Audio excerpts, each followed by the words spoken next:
Salam la famille, soyez les bienvenus dans cette nouvelle vidéo dédiée à mes frères et sœurs guinéens que vous trouvez dans les quatre coins du monde. Cette sortie est un pantalon coupé très bien mesuré. Je m'adresse à tous les militants et sympathisants de RPG comme de l'UFDG, tous les anti-CNRD et les anti-général Mamadi Doumbouya. Venez m'écouter attentivement. À cause de ce petit poste que le manager de Grand P a fait sur sa page, en disant que si le Sili national arrivait à remporter la Coupe d'Afrique, le colonel Mamadi Doumbouya allait être un président à vie comme le feu général Lansana Conté Koudei. À cause de ce poste, vous êtes manifestés. On va essayer de situer les responsabilités, mettre les points sur les i. Moi, personnellement, je respecte votre choix. Celui de soutenir Ella Selouda Diallo et le professeur Alpha Condé. De notre côté aussi, là, la même manière que vous aimez Selouda Diallo et Alpha Condé, c'est comme ça que nous aimons le colonel Mamadi Doumbouya. On n'est pas obligé d'être dans les mêmes camps. Mais cependant, il y a quelque chose de très important que vous devrez comprendre. Là où votre liberté là s'arrête, c'est là où commence celle des autres. La situation guinéenne là, qui l'a choisi? Personne. On s'est retrouvé comme ça dedans. Professeur Alpha Condé a fait combien d'années? Plus de 45 ans en train de chercher le pouvoir. Au moment où il a eu le pouvoir, il a été trahi, il a été trompé. On l'a induit en erreur. Il a fait une violation flagrante en modifiant la constitution pour avoir un troisième mandat. Des coups d'état constitutionnels aux coups d'état militaires. Pourquoi nous soutenons ce jeune président? C'est très simple. C'est-à-dire, la Guinée qui est notre patrimoine commun, qui est notre pays à tous, qui est notre point commun là, est reconnue sur le plan international comme scandale géologique. On a toutes les richesses du sol et du sous-sol qu'il faut pour se maintenir parmi les puissances économiques mondiales. Mais paradoxalement, nous sommes l'un des pays les plus pauvres et endettés au monde. Qu'est-ce qui n'a pas marché? On a eu notre indépendance depuis le 2 octobre 1958. En seulement 2 ans de gestion, vous ne pouvez pas attribuer tout ça là au CNRD et à ces jeunes président, le colonel Mamadi Doumbouya. C'est ce qu'on appelle de la méchanceté. C'est là-bas où on ne va jamais être d'accord. Osons appeler les choses par leur nom. Ces jeunes militaires sont venus nous enlever dans une situation catastrophique, dramatique pour l'avenir de ces pays. Le Guinéen oublie vite. Vous oubliez très vite. Quand on parle de la transition, c'est le passage d'un État à un autre. Certes, qu'on a un jeune président, on a un gouvernement, mais il faut l'accompagnement du peuple. Et qui parle du peuple, qui parle de l'État, c'est vous et moi. Imaginez un pays, vous avez un bon président, qui a vraiment une très bonne ambition, celui de mettre les pays sur les rails. Mais chaque jour que Dieu fait, vous prenez le bâton pour mettre dans les roues.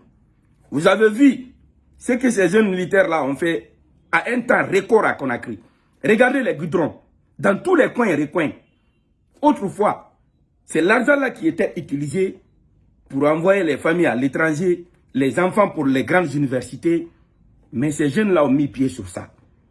Vu qu'il y a beaucoup de personnes qui se sont composées en mauvais piment dans la sauce, voilà pourquoi, chaque fois que je fais mes vidéos, moi je m'en fous de l'état d'âme de qui que ce soit.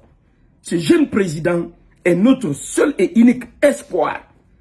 Le colonel Mamadi Doumbouya, c'est la réincarnation de la vérité en République de Guinée.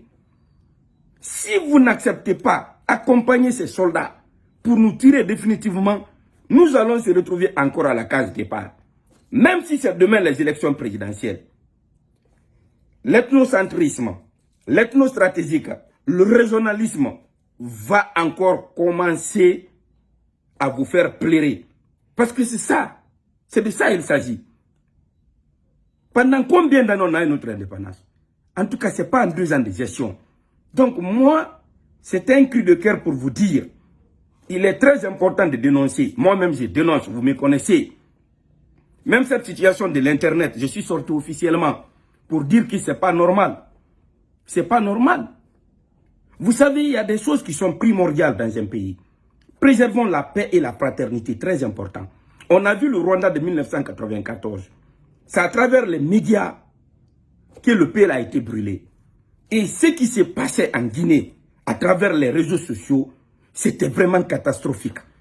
Toutes les vidéos d'injures, de pères, de mères, de menaces, c'est les vidéos-là qui sont partagées. C'est comme si nous sommes à l'envers, quoi. Tandis que dans les autres pays, c'est les vidéos d'entrepreneuriat et autres. Bon, je ne peux pas dire que l'État a eu raison de bloquer l'Internet. Vous savez, il est très important de comprendre et de faire la différence entre un mal privé et un mal commun. Les personnes qui sont à la base de ça sont soutenues, encouragées par la population. Parce que ces vidéos-là aujourd'hui voulaient entraîner une guerre civile chez nous. Vous-même, vous avez vu des personnes qui ont eu vraiment leurs privilèges bloqués, qui sont en connivence avec des blogueurs qui sont assis à l'étranger, qui ne foutent absolument rien, qui se permettent de dire les noms des gens pour dire ils sont décédés, ils ont été tués, ceci, cela. Vous avez même vu un blogueur du côté du Sénégal qui a pleuré, soi-disant Michel Lama est décédé, soi-disant Alia est décédé. C'est face à toute cette situation que l'État a bloqué l'Internet. Bloquer, c'est un mot qui est très vague. Très, très vague.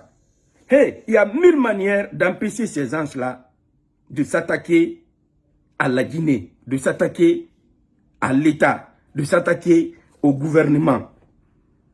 Parce qu'ils ont généralisé. C'est une erreur. Nous, on est sortis, on a dénoncé.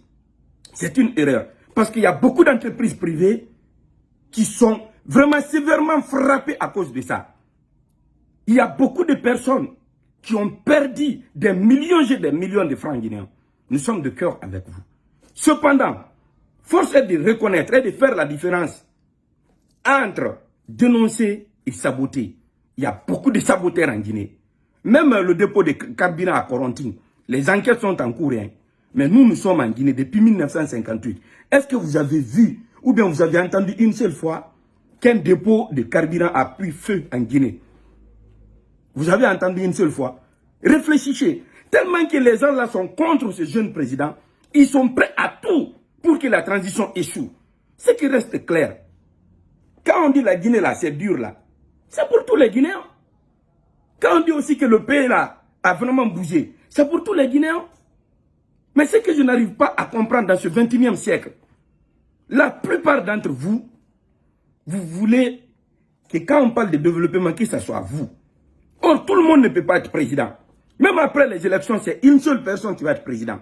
Si l'intéressé ne vient pas de votre communauté, de votre région, vous allez lui faire la guerre. C'est-à-dire la Guinée va toujours rester dans ça. Et dans les pays développés, on fait la politique pour évoluer, pour faire développer le pays. Chez nous, c'est le contraire. L'opposition en Guinée, c'est l'action de faire un blocus pour que le pouvoir soit coincé au mur. C'est ça la vérité. Et ceux qui sont aussi de la mouvance, c'est-à-dire de la présidence, et aussi se mettre dans la balance, tout ça la rétro-Asie sur le bas peuple. Voilà pourquoi nous soutenons ces jeunes présidents. Parce que c'est notre seul et unique espoir. Si vous aimez la Guinée, vous aimez la paix, vous aimez la fraternité, prenons pour la réussite de cette transition. À la fin, il y aura une élection présidentielle qui va être organisée. Donc sur ce, restons dans l'esprit. Si le manager de Grand P vous a dit que la Guinée, si la Guinée, c'est-à-dire apporte la coupe en Guinée, Mamadi va être président à vie. Mon frère, il a bien fait de le dire. Moi-même, quand je vous dis tout à l'heure, si le Sili envoie la coupe en Guinée, celui d'Alengalo va être problème. Et va être président, dis-moi ainsi. Vous allez applaudir. Si le Sili arrive à porter la coupe, Alpha Condé va redevenir président, vous allez applaudir. Alors, arrêtons la méchanceté. Restons dans l'esprit de la réussite de la transition. Le pays là, c'est notre point commun. Vive le général Mamadi Doumbouya. Vive la transition. Ensemble pour une Guinée unie et prospère sans violence. Wassalamu alaikum.